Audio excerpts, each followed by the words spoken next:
The phone rang once. Mia's hand moved before her brain did.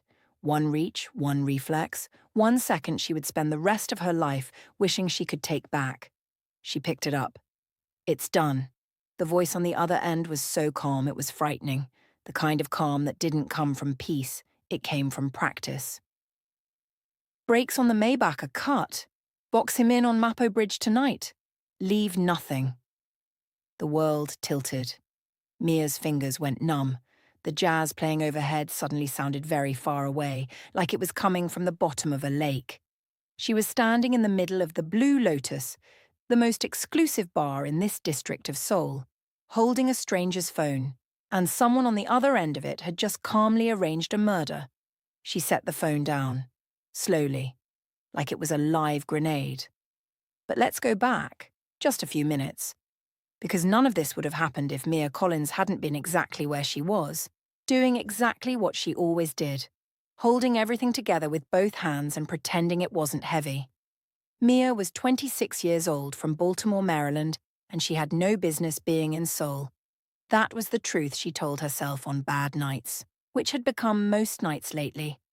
She hadn't come here chasing adventure or romance or any of the reasons people in movies relocate to cities on the other side of the world. She'd come because a hospital bill doesn't care where you are, and Seoul paid better than Baltimore for someone with her particular skill set.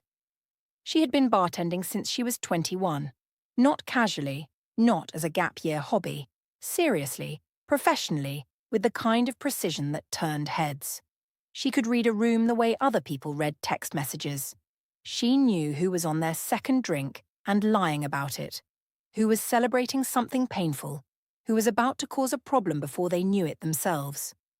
She remembered orders, faces, names, the small details people dropped without thinking and were always surprised she'd caught. It was a gift she'd never quite found a better use for. When the Blue Lotus posted an international hiring call for experienced English-speaking staff 3 years ago, her former manager had forwarded it to her with a single line. "This place pays triple and you're wasted here anyway." She'd applied on a Thursday. They'd called her on a Friday. She'd landed in Seoul 11 days later with one suitcase, a phrasebook she never finished, and a direct deposit set up to hit her sister Dana's account every 2 weeks without fail. Dana was 23 and had been fighting a rare autoimmune condition since she was 19. The kind of condition that didn't kill you quickly but drained everything around you slowly. Savings, energy, hope. Their parents were gone. It was just the two of them. Mia had made a decision early and quietly and without drama. She would be the one who held the line, whatever that cost. So she stayed in Seoul. She worked doubles when they needed her. She learned enough Korean to navigate the city and charm the regulars and diffuse the occasional tense situation at the bar before it became management's problem. She sent money home every month without missing once. She kept a small portable speaker behind the bar and played a Korean ballad at the start of every shift. A song she'd learned phonetically from a regular who used to hum it while he nursed his drink. She didn't know what the words meant. She just knew the melody felt like something she needed. Tonight had started like every other night. She'd arrived at 9, tied her apron, set up her station with the efficiency of someone who had done it so many times the motions lived in her muscles rather than her mind. The Blue Lotus was filling up the way it always did on weeknights, slowly at first, then all at once, the low lighting and smooth saxophone pulling people in from the cold Seoul streets like moths to something warm and golden. She was mid-pour when he walked in. She noticed him the way she noticed everyone. Automatically, professionally, cataloguing details before she'd made any conscious decision to. Tall, dark suit that wasn't bought off a rack, tattoos visible at the collar and along the backs of both hands, the kind of ink that told a story to anyone who knew how to read it. Long dark hair tied back. He moved through the room without looking at anyone, and everyone moved slightly out of his way without appearing to realize they were doing it. That particular quality, that unconscious gravity that made a crowd part, Mia had seen it maybe twice in her career, and it always meant the same thing. This was not someone ordinary. He took the VIP table at the far end of the room. set a phone on the table face down, ordered nothing, spoke to no one, sat with the contained stillness of a man who was waiting rather than resting. Mia went back to work. She had 6 other customers and a couple at the end of the bar who were clearly about to have an argument, and she positioned herself nearby just in case. That was when Ji-hoon arrived. She smiled when she saw him. She always smiled when she saw Ji-hoon. He was one of those regulars who made the job easier just by showing up. Warm, funny, unfailingly generous. He'd tipped her enough 3 weeks ago to cover a full month of Dana's medication, slid the envelope across the bar with a quiet smile, and no explanation. She'd wanted to ask, but the look on his face said it wasn't necessary. Some people were just like that, she'd told herself. Some people were genuinely good. He settled at the bar, ordered his usual, and nodded at the VIP table without turning his head. "Busy night?" he asked casually. "Getting there," Mia said, already moving to the next customer. She didn't think anything of it. She should have, because 5 minutes later the man at the VIP table stood up briefly, something across the room catching his attention, something Mia didn't catch, and in the 30 seconds his back was turned, his phone lit up on the table and began to vibrate. Mia was passing with a tray. The vibration caught her eye. Some trained customer service reflex fired in her brain. Unattended item could be important. And her hand moved. One reach, one reflex. She picked it up. "It's done." The voice was ice cold and completely certain. "Brakes on the Maybach are cut. Box him in on Mapo Bridge tonight. Leave nothing." Mia stopped breathing. She set the phone down like it had bitten her, stepped back, looked up. The man was already turning around. His eyes found the phone, then her hand still hovering above it, then her face. And he held her gaze with the quiet, suffocating focus of someone doing a very fast, very serious calculation. "That," he said softly, "is my phone." The vibrating. I work here, I thought. What did you hear?" The question landed like a blade, clean, final.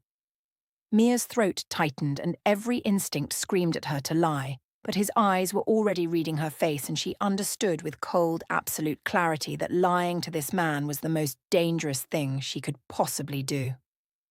"Enough," she whispered. Something moved behind his eyes. Worse than anger. A door closing. He reached for the phone, and then the front doors of the Blue Lotus exploded open. Not figuratively.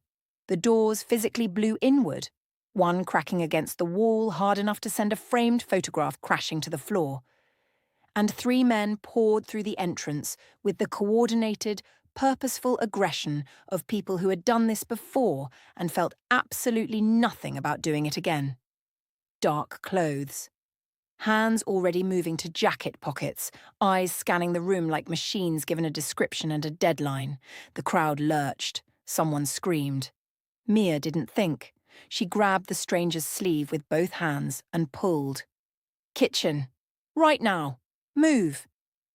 He could have stopped her. He was twice her size and clearly not a man accustomed to being directed anywhere by anyone. But his eyes had already done the math on those 3 men. And he moved. Fast. Clean. No hesitation. Following her through the staff door and into the heat and noise of the kitchen. She drove forward without slowing. Under the hanging utensils rack, past the industrial ovens, right at the walk-in freezer, through the narrow corridor, shoulder into the heavy steel service door. They burst into the cold night air. The alley was dark and narrow, and the rain hit them immediately, soaking through everything within seconds. Mia pressed her back against the wall, chest heaving, heart slamming against her ribs. The man stood in the center of the alley completely still, rain running down his face, watching her. 8 months, she said before he could speak, still catching her breath. "I've worked here 8 months. I know every exit, every blind spot, every camera angle. I take the trash out at 2 a.m. I know this building better than the owner does." A pause. Just the rain and the distant city, and somewhere behind the service door the muffled crash of furniture being overturned. They were already inside, searching. "Why did you run with me?" he asked. Mia looked at him, thought about something safe and diplomatic, then said the only true thing. "Because I answered your phone. That was my mistake. I don't let my mistakes kill people." The silence stretched.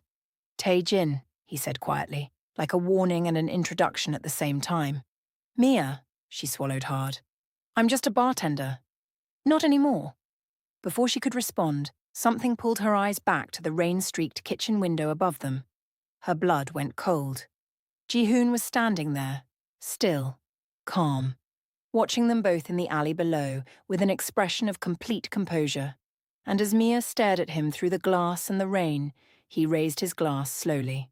A quiet, private toast. His eyes on Mia the entire time, something in his expression that looked, impossibly, like pity. Tae-jin hadn't seen it. His hand was already at her back, pushing her forward into the dark. She went, but she carried that image with her into the night like a splinter buried too deep to reach. Something was very wrong. She just didn't know yet how wrong. If you're already hooked, and I know you are, hit that like button and subscribe right now. Because where we're going from here. You are not prepared. The safe house was a traditional Korean hanok, tucked behind 3 wrong turns and a gate that looked like it hadn't been opened in decades. Tae-jin moved through the dark like he'd walked this path 1,000 times, which Mia suspected he had. She followed close, soaked to the bone, her bartender's shoes completely destroyed by the rain-flooded alley gutters. He pushed the gate open. She stepped through. Inside was a different world entirely. Warm amber light from low paper lanterns, dark wooden beams, the smell of cedar and something faintly herbal. The rain on the curved roof tiles created a sound like static, constant, surrounding, almost peaceful, if you ignored the fact that 3 men had just tried to kill the person standing next to you. Tae-jin locked the gate behind them and moved straight to the far wall where a wooden panel slid back to reveal a compact, serious-looking setup. Monitors, a secured phone, a metal case she didn't want to know the contents of. He was already working before she'd fully processed the room. Mia stood in the middle of the floor dripping onto ancient floorboards and tried to remember how to breathe normally. "Sit," he said. Not unkindly, just efficient. She sat. For a few minutes the only sound was rain on the roof and the quiet clicks of him working at the monitors. Mia wrung water from the end of her ponytail and stared at the floor and tried to organize her thoughts into something useful. Her phone was in her apron pocket. She pulled it out. Waterlogged, screen cracked from where she'd hit the doorframe in the kitchen. Dead. Completely dead. Gone was her lifeline to Dana. Gone was her banking app, her Seoul transit map, every contact she had in this city. She stared at the blank screen and felt the first real wave of fear move through her. Not the sharp panic from the bar, that had been fast and instinctive and almost cinematic. This was slower and colder. This was the fear of someone who had just understood the full weight of their situation. She was alone in an unfamiliar location with a man she didn't know, whose phone she had answered, whose enemies had just chased them through a kitchen. Nobody knew where she was. Nobody would notice she was gone until her next shift. That was in 36 hours. "You're thinking about running." She looked up sharply. Tae-jin hadn't turned around. "I'm thinking about my sister," she said, which was also true. He turned then, studied her for a moment with that same unnerving stillness. Then he crossed to a low cabinet, opened it, and set a dry towel on the table in front of her without a word. It was such a small thing, such a quietly human gesture from a man who looked like he'd been carved out of something cold and hard. Mia picked up the towel and pressed it to her face, and took one slow breath. "Tell me exactly what you heard," he said. Word for word, she told him. He listened without interrupting, without reacting, without any change of expression whatsoever. When she finished, he was quiet for a long moment. The voice, he said. Male or female? Male. Deep. No accent I could identify. How long after I left the table did the call come in? Maybe 30 seconds. Less. He nodded slowly. Something was moving behind his eyes.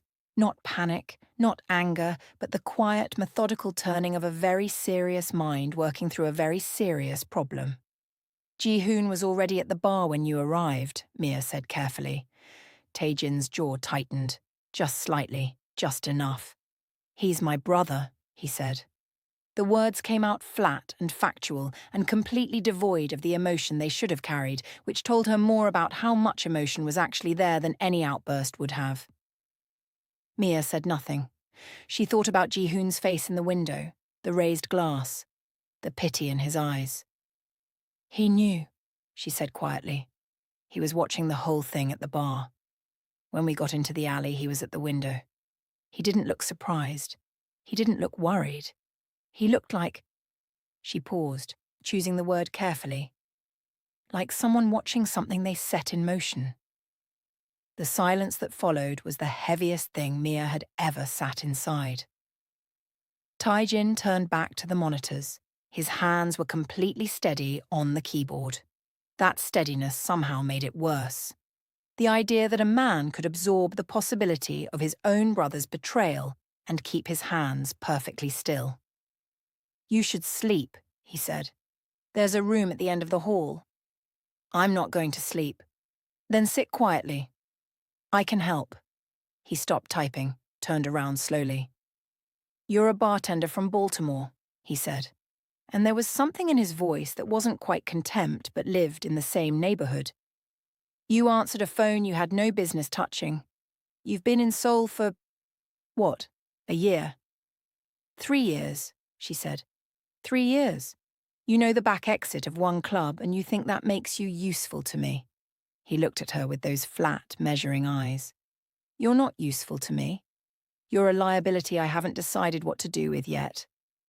It landed exactly like it was meant to. Clean and precise and deliberately designed to put her in her place. Mia felt the heat rise in her face and something sharpen in her chest. Not just offense, but something more focused than that. Something that had been building since the alley. She stood up. You're right, she said. I'm a bartender. But I spent 3 years watching every person who walked through the Blue Lotus. I know Ji-hoon's schedule better than his assistant does.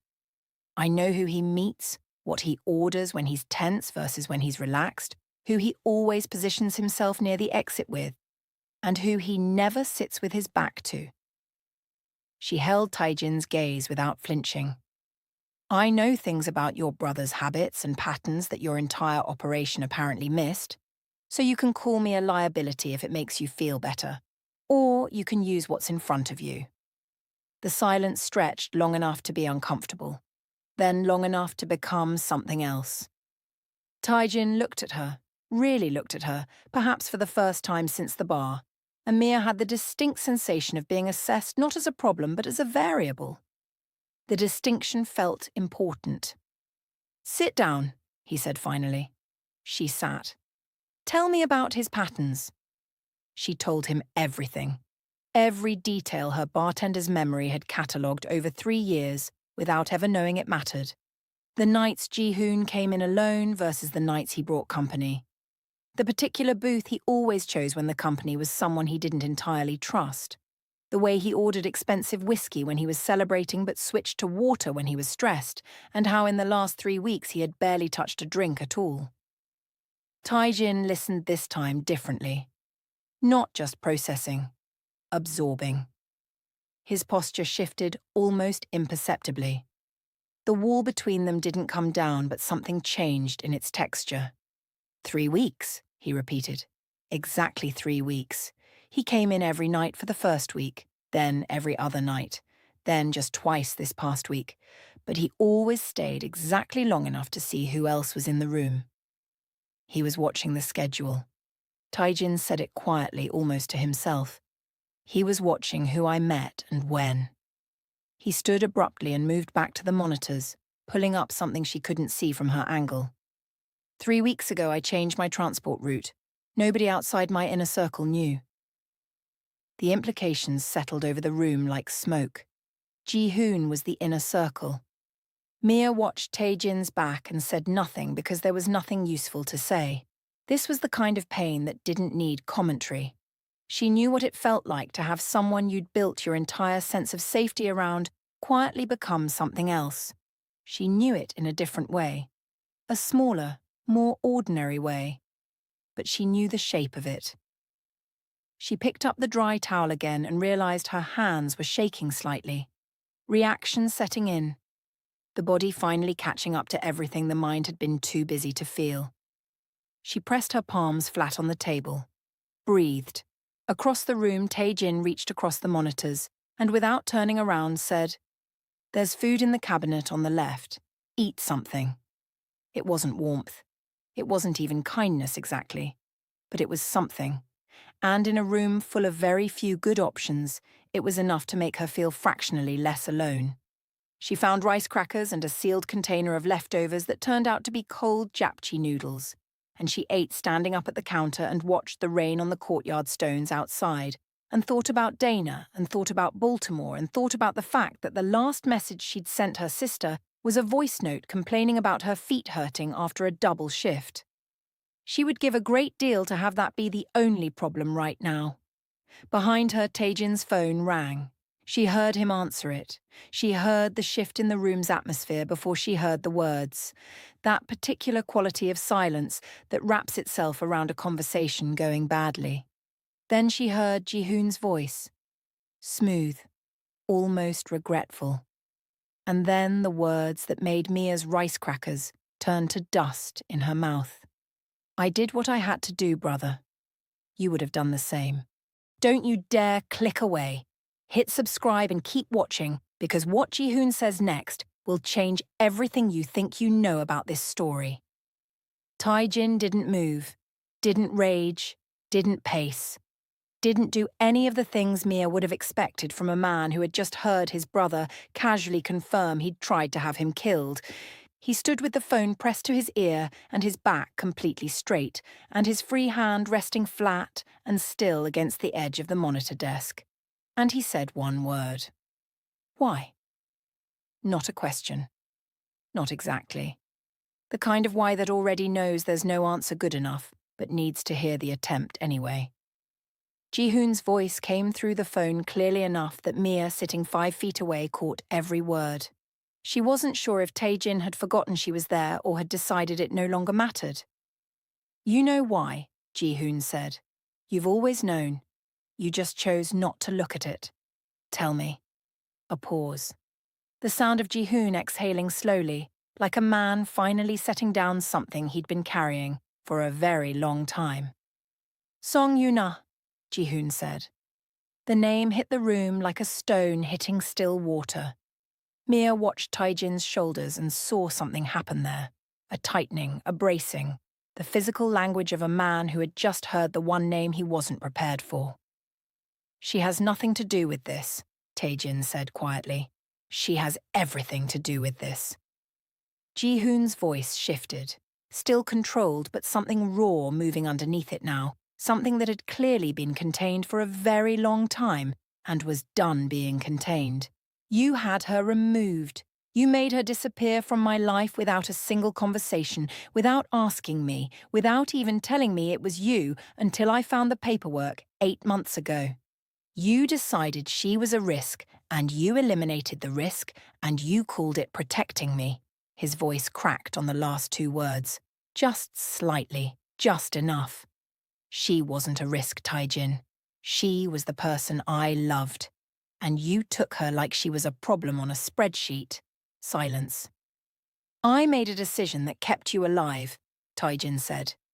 "You made a decision that kept your operation clean," Ji-hoon said. "Don't confuse the two." Mia stared at the floor. She felt acutely, uncomfortably aware that she was sitting inside the most private moment of 2 people's lives, and there was absolutely nowhere to go. "So this is your answer," Tae-jin said. "You couldn't ask me. You couldn't confront me. You went straight to... I confronted you 6 months ago. Ji-hoon said sharply. In this same building, at that same desk. I told you what I'd found, and I asked you to your face if it was true. Do you remember what you said? Another silence. Longer this time. You said it was handled, and I should let it go. Ji-hoon's voice had gone quiet again. Quieter than anger. The specific quiet of someone who had rehearsed this moment many times in their head and was now living through the reality of it with great exhausted sadness. So, I let it go, and I made my own arrangements, because that is what you taught me, brother. You taught me that when something stands between you and what matters most, you handle it. The line went dead. Taejin stood with the phone at his side for a long moment. The rain on the roof tiles filled the silence. The paper lanterns threw their soft amber light across his face, and Mia could see for just a moment, past everything else, past the tattoos and the tailored suit and the controlled, impenetrable surface of the man, to something underneath that was simply and quietly devastated. She didn't say anything. She didn't offer comfort or perspective or any of the things that would have felt reflexive and hollow. She just stayed in the room, present and still, the way she'd learned to do in years of working behind a bar, because sometimes the most useful thing a person could offer was simply the proof that they weren't going anywhere. After a while, Taejin sat down on the low wooden bench along the wall. After another while, Mia crossed the room and sat beside him. Not close, not touching, just beside him. The rain kept falling. She's in Busan, he said eventually. His voice was different now. Not softer exactly, but with less of the armor in it. Song Yuna. I arranged a new life for her there. Clean records, enough money to start over. She's safe and comfortable and completely removed from all of this. Did she know you were the one who arranged it? A pause. No. Does Ji-hoon know she's safe? Another pause. Longer. No. Mia absorbed that for a moment. So, the woman Ji-hoon loves is alive and well and living 3 hours away, and he's been grieving her like she's gone because nobody told him the truth. Taejin said nothing. That's... She stopped herself. Say it. I was going to say that's the cruelest kind of kindness I've ever heard of, she said carefully. You protected her. You protected him. And in doing it, you broke something that probably didn't need to break. He looked at her then, direct and unguarded in a way that hadn't happened before, the kind of look that comes out when a person is too tired to manage their expression anymore. You're very candid for someone in your position, he said. My position doesn't have a lot of upside anyway, she said. Might as well be honest. Something crossed his face that wasn't quite a smile but occupied the same general space. Gone in an instant, but she caught it. Get some sleep, he said. Tomorrow is going to require you to be sharp. You're not going to tell me to stay behind. I've seen what you can do under pressure, he said. He looked back at the monitors. I'd be a fool to leave that behind. It wasn't a compliment, not exactly, but coming from him, in that room, on that night, it landed somewhere in her chest like something warm, and she had to look away from it before her face gave her away. She found the room at the end of the hall, small and spare and immaculately clean, a narrow bed with a firm pillow and a folded blanket that smelled faintly of cedar. She lay down without undressing and stared at the dark ceiling and listened to the rain and thought about everything. She thought about Ji-hoon's face in the window, the pity in it. She wondered now if the pity had been for Taejin, or for her, or maybe for everyone in the entire situation, caught in the machinery of choices made years ago that were still grinding forward. She thought about Dana, who would be waking up soon in Baltimore, 8 hours behind, making coffee, and not yet knowing that her sister had walked into something that had no obvious exit. She thought about the voice on the phone, leave nothing, and felt the cold of it move through her again. She thought about Taejin sitting in the amber light, with his hands still and his face open for that one unguarded moment, and the way Ji-hoon's words had moved through him like weather. You protect everyone from a distance and wonder why they stop coming back. She understood those words. Not from the receiving end, she had always been the one moving towards the people she loved, closing distance, refusing to let space become absence. But she recognized the architecture of it, the way some people built their care into systems and logistics and practical arrangements, because direct vulnerability was a door they didn't know how to open. She fell asleep with that thought still turning. She woke up to Taijin's voice outside the door, low and clipped. Another call. She lay still and listened to the tone of it without trying to catch the words, and the tone alone was enough to tell her that something had moved. She was off the bed and in the hallway in 30 seconds. Taijin looked up when she appeared. He was already dressed, jacket on, that same controlled readiness about him that she was beginning to recognize as his default state. A man who was never entirely off duty. "Ji-hoon's people know we weren't in the car," he said. "Someone gave them our location from last night. They're triangulating." Mia felt the cold move through her again. Faster this time. "Someone in your circle?" "Yes." "Someone who was at the safe house last night?" His eyes sharpened. "No one was at the safe house last night except us." "Then someone who knew about it." She held his gaze. "Who knew you'd come here?" A beat. One single beat of silence that contained something significant. "3 people," he said slowly. "Then you have a second problem," Mia said. "Ji-hoon wasn't working alone." The room went very still. Outside the Hanok gate, somewhere in the winding streets beyond 3 wrong turns, the sound of an engine cut off. They both heard it. Taejin moved to the monitor panel in 4 steps, pulled up the exterior feed. Mia crossed to stand beside him without being asked and looked at the screen. A black car, parked just outside the gate, engine off. Nobody getting out, just waiting, watching. "How did they find us this fast?" she whispered. Taejin's jaw was tight. His eyes moved across the feed with the precision of someone running through every possibility simultaneously. Then something in his expression shifted, subtle and terrible, the look of a man who has just identified the answer to a question he didn't want to ask. He pulled out his phone, pulled up a contact, stared at it for a moment. "His name is Kang," he said quietly. "He's been with me for 11 years. Mia said nothing. "He's one of the 3 who knew about this location." Outside, the black car still hadn't moved. Inside, Taijin made a decision. She could see it happen in real time, the moment the calculation completed, the moment something personal became something tactical.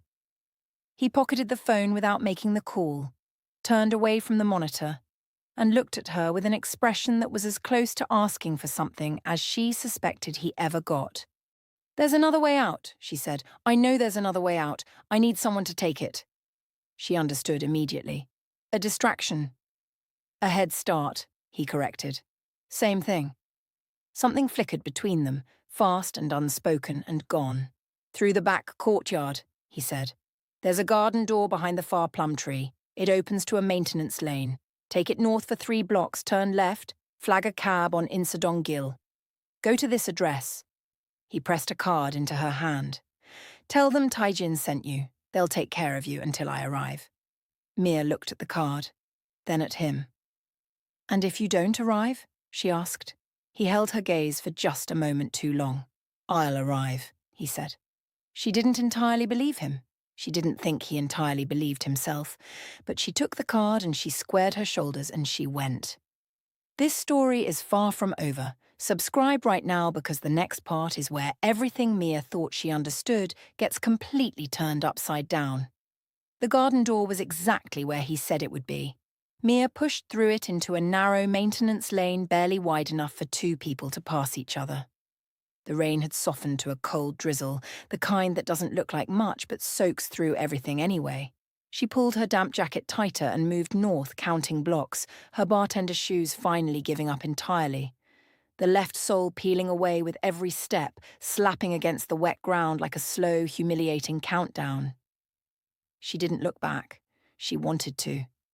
Every few steps, something pulled at her to turn around, to check, to know. She kept walking, 3 blocks north, left on Insadong Gil. She flagged a cab on the second attempt, slid into the back seat, held out the card with the address written on it, because her Korean pronunciation under stress was unreliable, and this was not the moment for miscommunication. The driver glanced at it, glanced at her, soaking wet, one broken shoe, eyes that probably looked like she'd been awake for 3 days, and pulled smoothly into traffic without a word. She stared out the window at Seoul moving past her in the grey morning light, street vendors setting up their stalls, a school crossing guard in an orange vest. Ordinary life arranged in layers around extraordinary things, completely unaware of everything happening inside it. She thought about how many times she'd stood behind the Blue Lotus bar and looked out at a room full of people and known, in that particular way she'd always known things without being told, that some of them were carrying entire secret worlds inside their regular faces. She'd just never expected to end up inside one of those worlds herself. The cab stopped in front of a narrow building on a quiet street in Bukchon. Old stone exterior, no signage, a single CCTV camera above the door, angled with professional precision. Before she could raise her hand to knock, the door opened. A woman stood in the frame. Late 40s, silver-streaked hair pulled back severely, reading glasses pushed up on her forehead. She looked at Mia with the particular expression of someone who had seen a great many unexpected things arrive at this door and was mildly but not dramatically surprised by this particular one. "You're the bartender," she said. "Is that what he called me?" "It's what Kang called you." She stepped back to let Mia in. "Which is how I knew to expect you." Taejin called ahead. Mia stepped inside and that information rearranged itself in her mind as she processed the second half of it. "Kang called me the bartender?" 20 minutes ago. The woman was already moving down the hallway at a pace that suggested she expected to be followed. "He was reporting your location to someone. Taejin intercepted the call." She paused and glanced back. "Kang has been detained. The car outside the Hanok is gone. Taejin is 30 minutes behind you." Mia exhaled for what felt like the first time in hours. "I'm Mrs. Lim," the woman said, leading her into a warm, well-appointed room that managed to feel simultaneously like a sitting room and a command center. Maps on one wall. A long table with secured laptops. A sofa and a low table with tea already set. As though chaos was simply something that happened around the edges of proper hospitality. "I've worked with Taejin for 18 years. I knew his father before him." She said this last part with the weight of someone for whom that context explained a great many things. She poured tea and set it in front of Mia without asking if she wanted any. Mia wrapped both hands around the cup and drank, and felt the warmth move through her like a small mercy. "Kang," she said, 11 years. "Yes. Why?" Mrs. Lim sat down across from her with the measured composure of someone who had answered painful questions many times before and had learned to do it without flinching. "Kang's younger brother runs a logistics operation in Incheon. Ji-hoon had been quietly funneling contracts his way for 3 years. Loyalty is more fragile than people like to believe when money works on it long enough." Mia stared at her tea. "So Ji-hoon built this over years. The logistics contracts to Kang's brother. Finding out about Song Yuna. Waiting. Ji-hoon is not impulsive," Mrs. Lim said. "Whatever else he is patient. He built this the way you build anything meant to last. Carefully, from the foundation up, making sure every piece was in place before he moved." She paused. "In another life, it would be an admirable quality. Where is he now?" "Incheon. A warehouse facility he's been consolidating resources in for the past 6 weeks." Mrs. Lim looked at her steadily. "Tonight, Taejin intends to end this." The word end sat in the air between them with the particular weight of a word, doing a lot of work. "He'll need to move fast," Mrs. Lim continued. "Ji-hoon knows Kang failed. He'll know Taejin is coming. The advantage of surprise is already gone, which means—" "He needs something Ji-hoon won't expect," Mia said. Mrs. Lim looked at her with fresh attention. He needs someone Jihoon's people have never seen. Mia set down the tea. Her mind was moving now, the same focused clarity that took over when a difficult situation developed at the bar and she had to manage it before it became something worse. The warehouse. What's the cover operation? Import and export. They run catering supply deliveries through the facility as a front. Mia stared at her for a moment. Then something that was almost a laugh moved through her.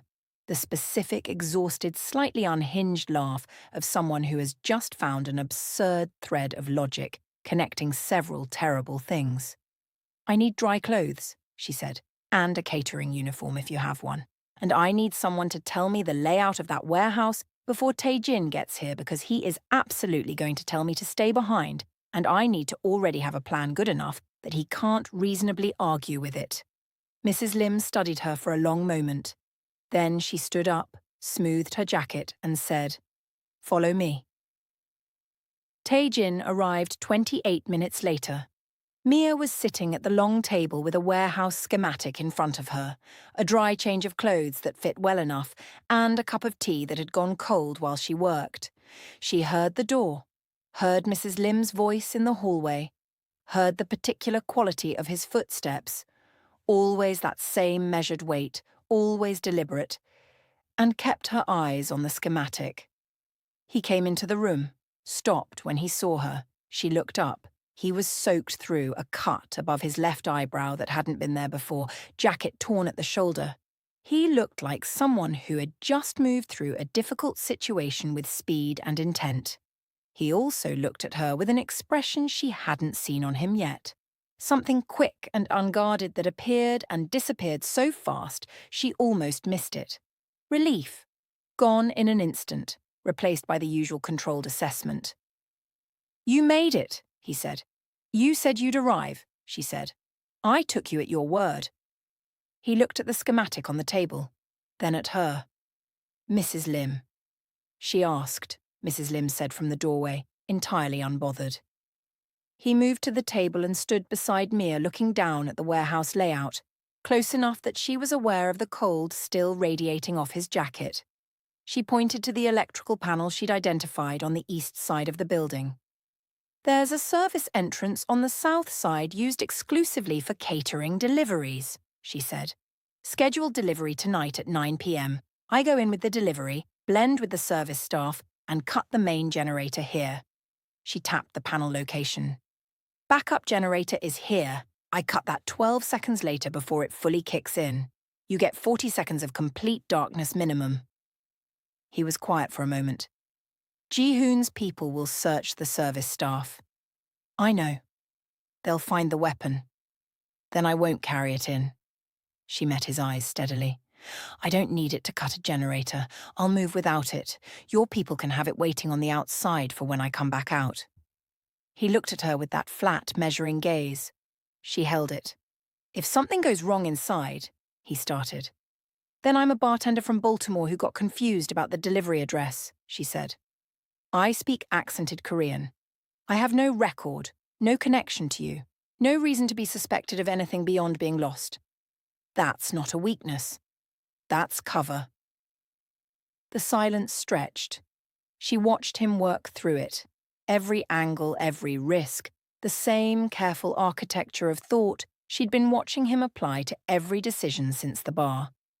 And she watched the moment he reached the end of the calculation. "You've done this before," he said. Not an accusation. Genuine. "I've managed situations," she said, "under pressure, with a lot of people watching. I've never done anything like this specifically, but the skill set is not entirely different from what you'd think." Something moved in his expression again. That almost warmth she kept catching at the corners of him when his defences slipped a fraction. He straightened, looked at Mrs. Lim. Something passed between them that Mia couldn't read, but Mrs. Lim responded to with a small, barely visible nod.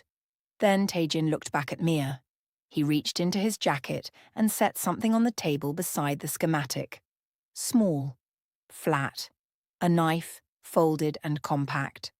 Not a gun. A gun would be found in a search, A knife in a boot, worked into the lining correctly, was a different matter. "Mrs. Lim will show you," he said, and then he moved toward the door. "Eat something. We leave at 7. At the doorway, he paused with his back to her. "Mia." She looked up. He didn't turn around. "You did well at the Hanok, getting out when I needed you to." A pause, brief and weighted. "I don't say that often." Then he was gone. Mrs. Lim appeared at Mia's shoulder with fresh tea and the particular expression of a woman who had watched a man she knew extremely well do something he almost never did. "In 18 years," Mrs. Lim said quietly, setting the cup down. "I have heard him say that to exactly 2 other people." Mia stared at the schematic and said nothing, but she felt it settle somewhere deep in her chest, like something shifting into a place it had been trying to find for a while. Outside the window, Seoul was moving toward evening. The rain had finally stopped. The streets below were beginning to fill with the ordinary life of the city. People heading home, street food stalls firing up, lights coming on in windows.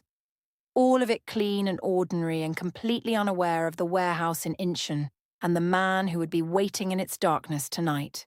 7 o'clock. 3 hours away. She pulled the schematic closer and went back to work. Subscribe and don't move because the next part is the one that will have your jaw on the floor.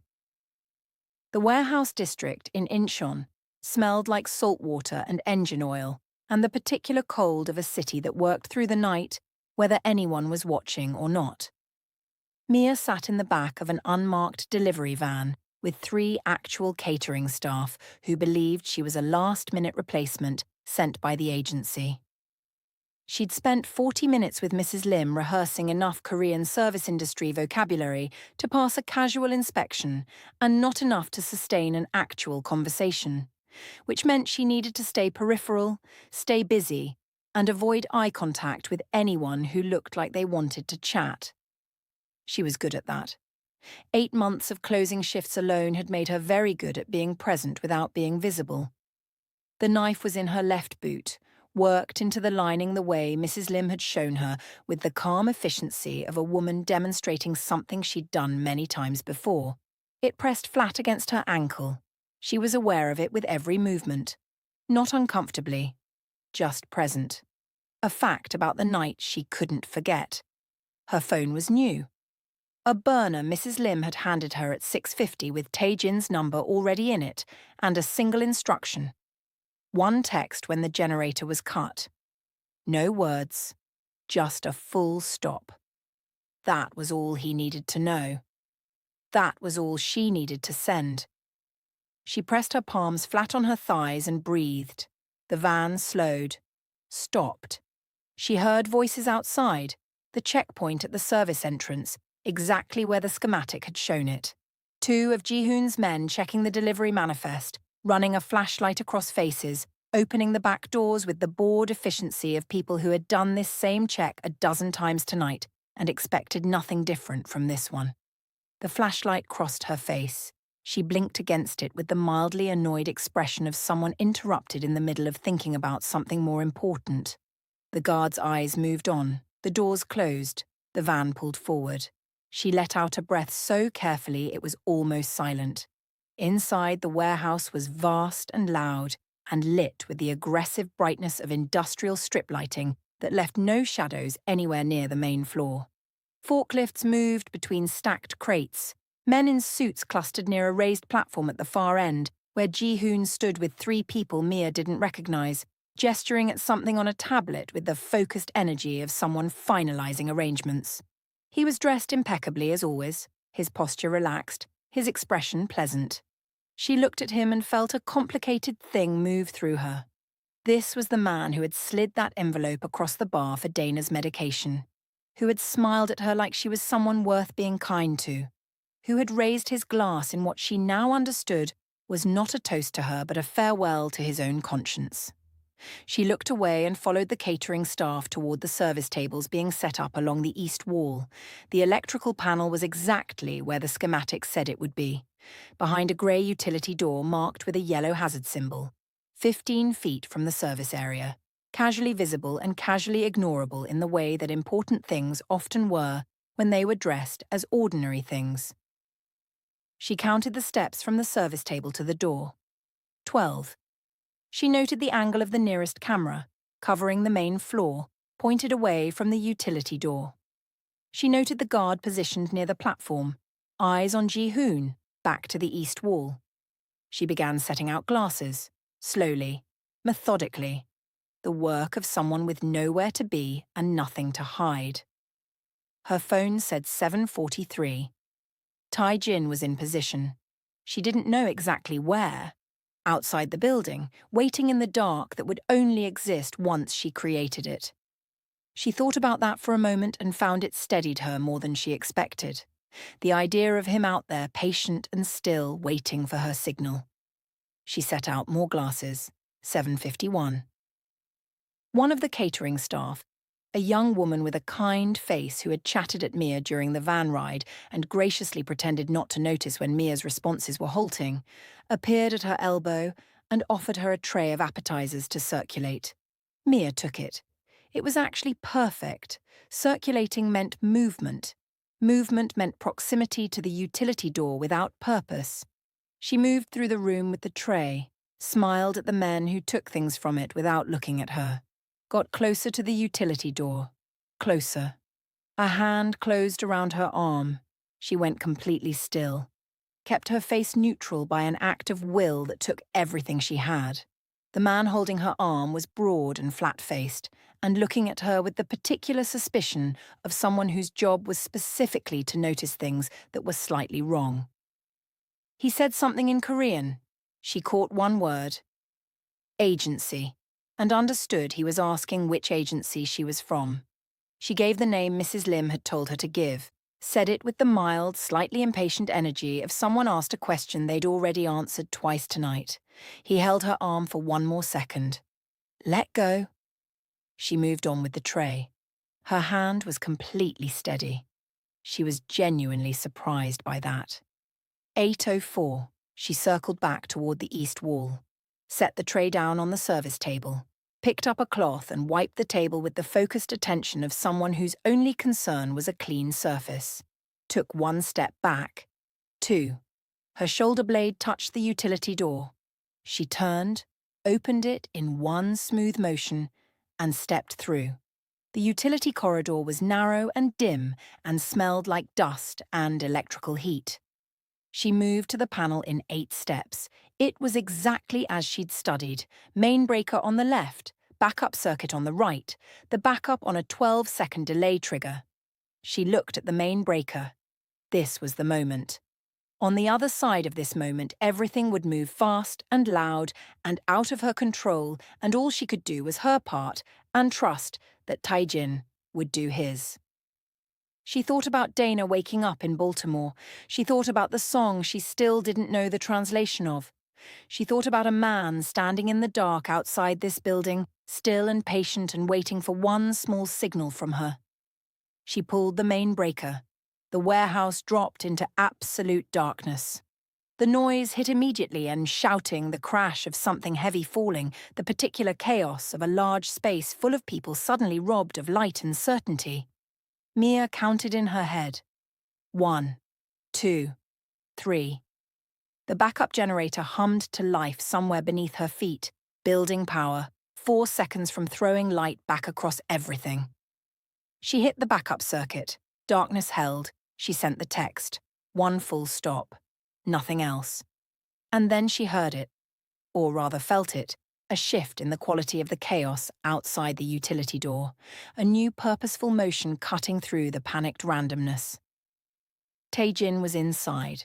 She pressed her back against the utility corridor wall and waited, the knife in her boot, and the darkness around her and the sound of the warehouse rearranging itself on the other side of a thin door.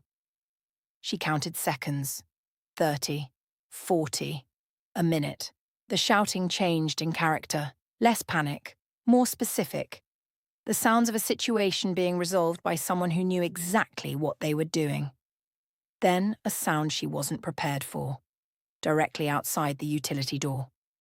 Footsteps. One person moving fast, not toward the main floor, but toward her, specifically. Someone who knew about the utility corridor. Someone who had looked at the same schematic she had and reached the same conclusion about where the person who cut the power would be waiting. The door opened. The beam of a tactical flashlight hit her face. She was already moving, not toward the knife, no time. Pure instinct, ducking under the light, driving her shoulder into the figure in the doorway with everything she had. They hit the wall together, the flashlight spinning away, and in the scramble of the next 3 seconds, Mia found a wrist, twisted it sharply the way Mrs. Lim had shown her in 40 minutes of focused, unhurried instruction, and heard a sharp cry of pain. The figure went down. She stepped back, breathing hard. The fallen flashlight threw weird sideways light across the corridor. She looked at the person on the ground. A young man, maybe 25, one of Ji-hoon's staff she'd noted earlier near the platform. Not a senior man, not a threat in the larger picture. Just someone sent to check the corridor. He was holding his wrist, looking up at her with an expression of complete astonishment. She felt a wave of something complicated. She hadn't hurt him badly, but she'd hurt him. "Stay down," she said in Korean, one of the phrases she definitely knew. "Please." He stayed down. She stepped back into the warehouse. The emergency lighting had kicked in from somewhere. Dim red backup strips along the floor that threw the space into a strange, cinematic half-light. She could see shapes moving, could see the raised platform at the far end where Ji-hoon had been standing, where Ji-hoon was still standing. He hadn't run. She noted that with surprise. He was standing completely still on the platform with his hands loose at his sides and an expression of utter calm, watching Tae-jin cross the warehouse floor toward him through the red-lit dark. And he looked like a man who had always known this moment was coming and had simply been waiting to see how it arrived. Tae-jin's men had neutralized Ji-hoon's. The warehouse was functionally over. This last moment, these last 30 feet between two brothers, was something else. Entirely. Mia stood at the edge of the main floor and watched. She knew she shouldn't. She knew this was private in a way that even the earlier phone call hadn't been. But she couldn't make herself move away. Tae-jin stopped 10 feet from his brother. Ji-hoon looked at him for a long moment. Then he looked past him, directly at Mia. Across the half-lit warehouse through the red emergency glow, his eyes found her with the accuracy of someone who had known exactly where she was the whole time. He looked at her with that expression again. The one from the window. The pity. The apology. But something else in it now. Something that looked almost like gratitude. Like he was glad she was the one who had ended up in this. Then he said something. Quietly, almost to himself, but clearly enough that in the strange hush of the aftermath it carried. "He doesn't know how to let people stay," Ji-hoon said, his eyes still on Mia. "Make him learn." Then he looked back at his brother and said nothing more. Tae-jin reached him. What happened next was brief and quiet and not what Mia had expected. No rage, no speeches. Tae-jin said something to Ji-hoon in a low voice that she couldn't hear, and Ji-hoon closed his eyes for a moment and nodded once, like something had been settled between them that had needed settling for a very long time. Ji-hoon's men appeared at the warehouse entrance, Tae-jin's people behind them. It was over. Mia stood in the red-lit dark and felt the adrenaline begin its slow, shaking exit from her body and thought about what Ji-hoon had said. Make him learn. She looked at Tae-jin's back, at the set of his shoulders, at the way he stood in the aftermath of the hardest thing he'd probably ever done, and still managed to look like a man who was holding everything together by sheer force of will. She thought, not for the first time and not casually, that Ji-hoon wasn't wrong. Don't go anywhere. The most emotional part of this entire story is coming in, and I promise it will hit you somewhere you didn't expect. Subscribe if you haven't already because you need to see how this ends. Tae-jin found her exactly where she was standing. He moved through the red-lit warehouse with the same deliberate quality he moved through everything. Like a man who had decided where he was going before he started moving and saw no reason to deviate. His jacket was torn at the other shoulder now. There was a bruise forming along his jaw that hadn't been there before. He was looking at her with that expression she'd started to recognize. The one that wasn't quite warmth but lived close enough to it that the distinction felt academic. He stopped in front of her, said nothing for a moment, just looked at her face the way someone looks at something they were briefly afraid they wouldn't see again and are now quietly relieved to be wrong about. "You were supposed to wait in the corridor," he said. "Someone came into the corridor," she said. "I know. My men found him." A pause. "He's 22 years old." "I know. I felt bad about it." She met his eyes. "He's fine." "I know he's fine." Something moved at the corner of his mouth. "Mrs. Lim was right about you." Mia blinked. "What did Mrs. Lim say about me?" "That you were either going to be the most useful person in the room or the most dangerous one, and that, in her experience, those were usually the same person." He looked at her steadily. "She said it like a compliment." "It sounds like a compliment. From Mrs. Lim, it's the highest one available." They stood in the fading red light and the distant sounds of the warehouse being secured around them, and Mia felt something she hadn't felt since this entire night began. Not safe exactly, not yet, but something adjacent to it. The particular feeling of standing on the other side of something hard with another person and knowing you both made it through. His hand came up, slowly, deliberately, the way he did everything. He touched her face with 2 fingers, just below her left cheekbone where she hadn't realized until that moment that something had caught her. A bruise or a scrape from the corridor wall, tender when he made contact with it. He checked it with a focus that was entirely practical and a gentleness that was entirely not. And Mia held very still and looked at a point somewhere past his shoulder and concentrated on breathing at a normal rate. "You were right," he said quietly. "About Ji-hoon, about the window, about Kang." He removed his hand. "About all of it." She looked at him then. "I know." Something crossed his face. "That's all you're going to say." "You told me I wasn't useful to you," she said. "You said I was a liability you hadn't decided what to do with. I think we've established that was an inaccurate assessment, and I'm choosing to let the record stand without further comment." He looked at her for a long moment, and this time what crossed his face wasn't almost a smile. It was one. Brief and real and completely unguarded, there and gone in 3 seconds, but leaving something different in the air behind it. "Come on," he said. "Let's go home." The safe house felt different at night after everything that had happened in it.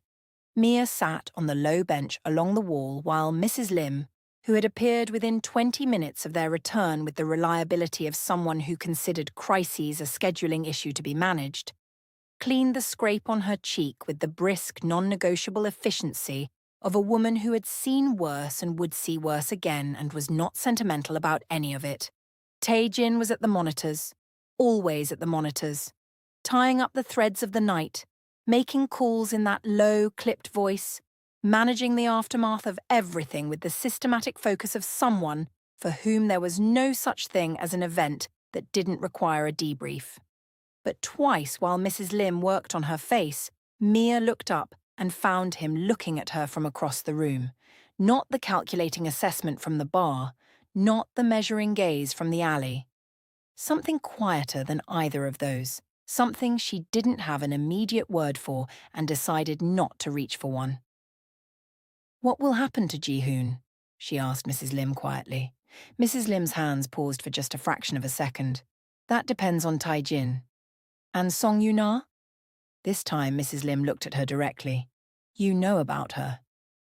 "I was in the room for the phone call." Mrs. Lim was quiet for a moment. She resumed cleaning the scrape with careful strokes. Ji-hoon's grievance was real, even if his method was unforgivable.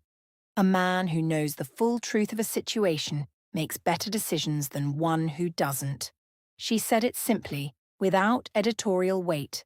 but the implication was clear. Ji-hoon needed to know Yuna was alive. Whatever happened after that was between people who had more history than Mia would ever be privy to. She nodded slowly and said nothing more about it. Mrs. Lim finished, packed her kit with military precision, told Mia to drink water and sleep, told Tae-jin something in rapid Korean that made him set down his phone and actually look away from the monitors for a full 30 seconds, and then she left with the same brisk purpose with which she did everything. The safe house was quiet, just the two of them and the low paper lanterns and the distant sound of Seoul settling into the deep hours of the night. Tae-jin came away from the monitors and sat down, not across the room this time, on the bench, close enough that the space between them was a choice rather than a distance. He leaned his forearms on his knees and looked at the floor and was quiet in the way he was quiet when he was actually resting rather than calculating. Mia looked at her hands. "What did Mrs. Lim say to you just now?" she asked. In Korean. A pause. "She said that the people worth keeping are the ones who show up correctly in the hard moments." He didn't look up from the floor. "And that I had a history of not recognizing them until it was too late." Mia absorbed that. "She's direct," she said. "She's been direct at me for 18 years, he said. "I've learned to hear it as affection." The quiet settled between them again, softer this time. "Tae-jin," she said his name carefully, feeling the weight of what she was about to say. "Tomorrow. What happens tomorrow? Not operationally. I mean to—" She paused, found the right shape for it. "What happens to the situation we're in?" He was quiet for long enough that she thought he might not answer. "Tomorrow," he said, "I will make sure you have everything you need. Documents, money, arrangements for your sister."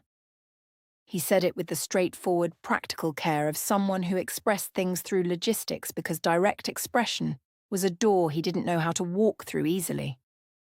"You'll be safe. That's what tomorrow is." "And after tomorrow?" Another pause.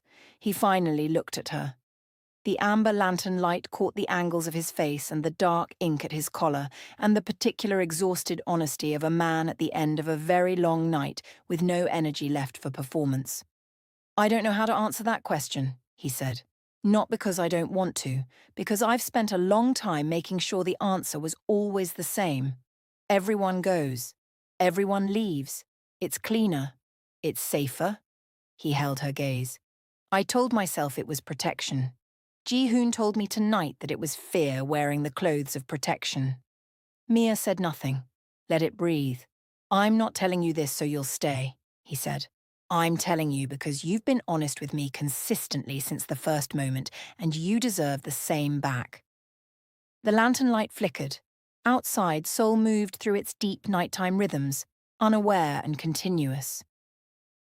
Mia looked at this man who had called her a liability and handed her a weapon and watched her from across a warehouse with relief he didn't try to hide, and she thought about Ji-hoon's words again. Make him learn. She thought about Dana, about Baltimore, about the life waiting on the other side of a plane ticket, ordinary and safe and completely untouched by any of this. She thought about the song behind the bar she'd never looked up the translation of. "Get some sleep," she said quietly. He looked at her for a moment longer, then nodded, stood, moved toward the door. "Tae-jin." He stopped. She looked up at him in the doorway with the amber light behind him and said the only thing that felt true enough to say out loud at 1 a.m. after the night they'd just survived. "Ji-hoon wasn't wrong," she said, "about the fear, and about what's on the other side of it." He stood in the doorway for a long moment, then he said very quietly, "I know." And he was gone. Mia sat alone in the warm light and listened to the city and felt something she hadn't expected to feel. Not the adrenaline of survival or the relief of safety, but something older and quieter and more confusing than either. She pressed her palms flat on her knees, breathed. Tomorrow. She would figure out tomorrow when tomorrow came. She reached into her apron pocket, the same apron she'd been wearing since the start of her shift at the Blue Lotus, what felt like 3 lifetimes ago, and found her shattered old phone still there, dead and cracked and useless. She set it on the bench beside her, looked at it for a long moment. Then she reached into the pocket again and found something else, something she hadn't put there. A small folded piece of paper, pressed flat, the kind torn from a notepad. She unfolded it. 4 Korean words, handwritten, clean and deliberate. Below them, in English, a name, Mrs. Lim. She stared at the paper, turned it over. Blank on the back. She looked at the 4 Korean words and felt the particular frustration of being given something important in a language she could only partially read. She folded the paper carefully and put it in her pocket. Tomorrow, she thought. She would find out what it said tomorrow. She didn't sleep for a long time. Morning came into the hanok quietly. Gold light through the paper screens, the smell of cedar and something warm, tea already made, sitting on the low table when Mia came out of the hallway. Tae-jin was at the window with his back to her, looking out at the courtyard where the plum tree stood wet and still from last night's rain. He was dressed, jacket on, the controlled readiness back in place like armor that had been cleaned and refitted overnight. She sat down and wrapped her hands around the tea. He turned, set something on the table in front of her without preamble. A passport, a phone, new and fully charged, an envelope thick enough that she didn't need to open it to understand what was inside, and a first-class ticket printed and folded, with today's date and a departure time of 2 p.m. Incheon to Baltimore. Direct. She looked at it all arranged on the table. Neat, practical, thorough.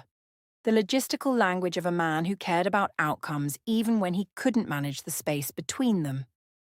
The envelope covers Dana's treatment for the next 2 years, he said. The passport is clean. The phone has 1 contact in it, Mrs. Lim.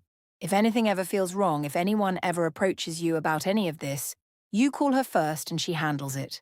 He paused. You'll never have to think about any of this again. Mia looked at the ticket. The debt is paid, he said, quietly. More than paid. You owe me nothing. You owe this world nothing. You go home and you live your life, and this... He stopped, looked at the window, back at her. This was never supposed to touch you.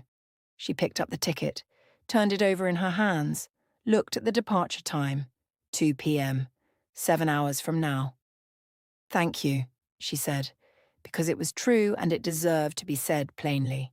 He nodded once, looked away. She put the ticket in her pocket, picked up the new phone, and went to call Dana. She didn't tell Dana everything. She told her enough. That she was safe, that help was coming for the bills, that she would explain properly when she was home. Dana cried. Mia held the phone against her ear and listened to her sister cry with relief, and didn't let herself cry back because if she started, she wasn't sure she'd stop, and she needed to be clear-headed today, of all days. After she hung up, she sat in the small room at the end of the hall for a long time. She took out the folded piece of paper Mrs. Lim had left in her pocket. The 4 Korean words, handwritten clean and deliberate. She opened the new phone, pulled up a translation app, held the camera over the paper, and waited. The translation appeared on the screen. She read it again, set the phone down on the bed and sat very still with the paper in both hands and felt something move through her that was too large and too quiet for the small room she was sitting in. 4 words. The one who stayed. She sat with that for a long time. The cab to the airport was ordered for 11. At 10:45, Mia came out of the hallway with her single bag. The same bag she'd had since the bar, miraculously still in the safe house from when Tae-jin's people had retrieved her things, and found the main room empty, the monitors dark, the bench along the wall bare. The low table cleared of everything except the portable speaker she'd brought from the Blue Lotus, sitting on the windowsill exactly where she'd left it, Seoul's morning light falling across it like it belonged there. A note was folded against it. She picked it up. Tae-jin's handwriting. She recognized it from the card he'd pressed into her hand in the alley. The same clean, deliberate strokes. 2 lines. You asked me once why I let everyone go. I didn't have an answer then. I think you already know the answer now. Safe travels, Mia Collins. She folded the note, put it in her bag, picked up the speaker, put that in her bag too. The cab arrived at 11 exactly. Incheon International Airport was enormous and luminous, and relentlessly ordinary in the way that major airports always were. A place designed to process transition, to move people efficiently from one life to the next without leaving too much room for second thoughts. Mia moved through check-in, through security, through the long, bright corridors, with the rolling efficiency of someone who had made this journey in reverse 3 years ago and knew the choreography. Gate 31. 2 hours until boarding.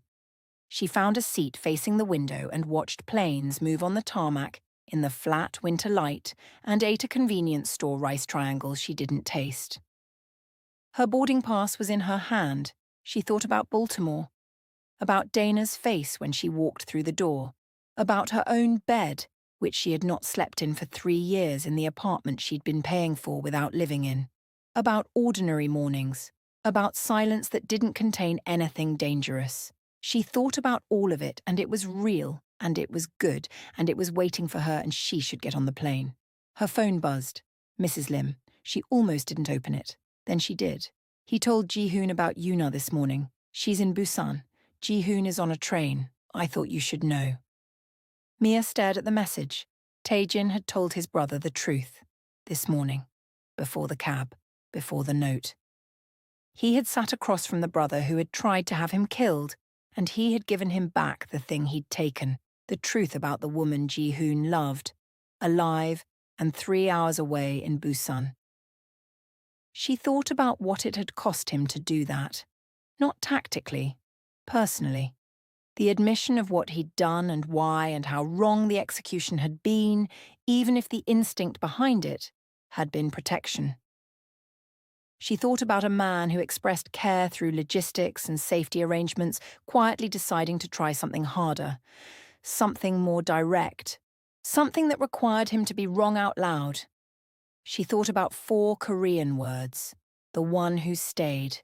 She looked at the boarding pass in her hand, then she looked at the window. At Seoul beyond the tarmac, hazy and vast and full of 10,000 ordinary lives arranged around extraordinary things. Full of rain-soaked alleys and amber-lit rooms and plum trees in courtyards and paper lanterns, throwing gold across dark wooden floors. Full of a portable speaker playing a song whose translation she now knew and could not unknow. The gate agent's voice came over the speakers. First boarding call for the 2 p.m. flight to Baltimore. Mia looked at the boarding pass. She thought about Dana's voice on the phone that morning. Safe. Relieved. Taken care of. She thought about 2 years of bills already covered, a clean passport, a new phone with Mrs. Lim's number in it. She thought about everything practical and reasonable and logical that pointed in one clear direction. She thought about Tae-jin standing at the window this morning with his back to her and the careful way he'd arranged everything on the table and the 2 lines he'd written that weren't quite what he meant but were as close as he knew how to get. I think you already know the answer now. She did know. She'd known since the alley. Maybe since the moment she looked up from behind the bar and watched a room full of people unconsciously move out of one man's way and felt that inexplicable, inconvenient, completely irrational sense of recognition. The second boarding call came.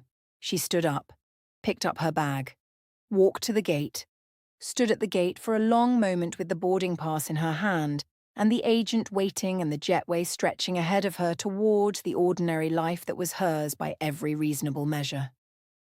She thought about Ji-hoon's last words in the warehouse, not the ones to Tae-jin, the ones to her. Make him learn. She looked at the boarding pass one final time, then she set it down on the counter. Gently, without drama, the way you put down something you've decided to stop carrying, the gate agent blinked. I won't be boarding, Mia said, clearly, calmly, with the voice of someone who had made a decision from the bottom of themselves and was done negotiating with it. She picked up her bag, turned around, walked back through the gate toward the terminal without looking back. She pulled out her phone and opened the one contact. Mrs. Lim answered on the second ring. "Where is he?" Mia said. A pause, brief and warm and containing what sounded very much like the satisfaction of a woman who had been right about something for a while and was enjoying the confirmation. "The Hannock," Mrs. Lim said. "He hasn't left."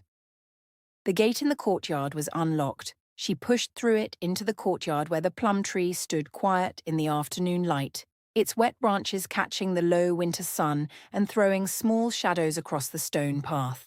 The same cedar smell, the same quality of stillness that this place had held since the first night, like somewhere that had been waiting for the right people to fill it. She pushed the main door open. He was at the window, still there. Back to her. Looking at the courtyard she'd just walked through, which meant he'd watched her come through the gate and chosen to stay facing the window and let her come to him. Which was its own kind of meeting halfway for a man who had spent a long time standing at distances. She set her bag down. He turned. He looked at her for a long moment. At the bag. At her face. At the absence of any boarding pass or luggage tag or evidence of a journey taken. His expression moved through several things quickly. Surprise, though not complete surprise. And then something else. Something that settled slowly across his features, like light changing in a room when a cloud moves. He didn't ask why she'd come back. She didn't explain. She crossed the room and walked directly into him the way you walk into somewhere you've decided is where you're meant to be, and his arms came around her before she'd fully arrived, his tattooed hands pressing against her back with the particular fierce tenderness of someone who had spent a long time letting people go and was making a different choice. She pressed her face into his chest, felt him breathe. Neither of them said anything for a long time. There was nothing that needed saying that the room didn't already contain. After a while, she reached into her bag without stepping back and found the portable speaker, held it up between them. He looked at it, then at her, a question in his eyes. She pressed play. The ballad filled the Hannock, the same melody she'd played at the start of every shift for 8 months, learned phonetically, carried across the world without knowing what it meant. It sounded different here, outside the bar, outside the noise and the jazz and the exhaustion. It sounded like what it actually was. "I looked up the translation," she said quietly against his chest. He was still for a moment. "I know," he said, his voice low and close. "Mrs. Lim told me she gave you the note." "Did you tell her to?" A pause. "I told her to make sure you had it before you left." Another pause. Quieter. "I wanted you to know. Whatever you decided." She closed her eyes. Outside the Hannock window, Seoul moved into the gold of late afternoon, the city doing what cities did, continuing, breathing, layering its ordinary life over its extraordinary ones, without pause or apology. Somewhere 3 hours south, Ji-hoon was on a train toward a woman who didn't know he was coming. Somewhere across the world, Dana was making plans with 2 years of breathing room she hadn't had before. And here, in a cedar-scented room with paper lanterns and rain-wet courtyard stones and a plum tree catching the last of the afternoon light, a song played that meant what it had always meant. The one who stayed. His hands tightened around her. She let them. And that, right there, is why you never ignore a phone that isn't yours. Or maybe, just maybe, sometimes you do. If this story stayed with you the way I hope it did, please like this video and leave a comment telling me the moment you knew Mia wasn't getting on that plane. And if you're new here, subscribe right now because this is what we do every single week. Stories that stay with you long after the screen goes dark. I'll see you in the next one.